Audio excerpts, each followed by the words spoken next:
मित्रांनो, तुम्हा सर्वांचं माझ्या YouTube चॅनलवर पुन्हा एकदा खूप खूप आणि मनापासून स्वागत आहे। आजच्या व्हिडिओमध्ये आपण बघूया महाराष्ट्र राज्यातील या कर्मचाऱ्यांचा महागाई भत्ता तब्बल 9% वाढला। बघूया सविस्तर व्हिडिओला सुरुवात करण्याअगोदर तुम्हाला एक विनंती, चॅनलवर पहिल्यांदाच भेट देत असाल तर चॅनलला सबस्क्राइब करा आणि व्हिडिओला एक लाईक करायला विसरू नका। चला तर मग सुरू करूया आजच्या व्हिडिओला।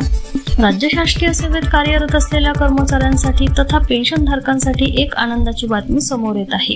केंद्रीय कर्मचाऱ्यांच्या आणि पेन्शनधारकांच्या धर्तीवर 7वा वेतन आयोग अंतर्गत कार्यरत असलेल्या राज्य कर्मचाऱ्यांचा महागाई भत्ता नुकताच 46% वरून 50% करण्यात आला आहे। तसेच राज्यातील 7वा वेतन आयोग अंतर्गत येणाऱ्या पेन्शनधारकांचा महागाई सवलत भत्ता देखील 46% वरून 50% करण्यात आला आहे। ही वाढ जानेवारी 2024 पासून लागू झाली आहे। याचा रोख लाभ मात्र जुलै महिन्याच्या पगारासोबत मिळणार आहे।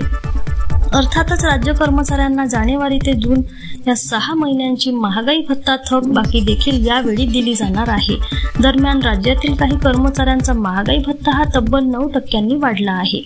ज्याप्रमाणे जानेवारी 2024 पासून महाराष्ट्र राज्य शासकीय सेवेत कार्यरत असलेल्या 7व्या वेतन आयोगाच्या कर्मचाऱ्यांचा महागाई भत्ता 4% वाढला आहे, त्याचप्रमाणे राज्यातील 6वा वेतन आयोग अंतर्गत कार्यरत असणाऱ्या कर्मचाऱ्यांचा महागाई भत्ता देखील 9% वाढवण्यात आला आहे।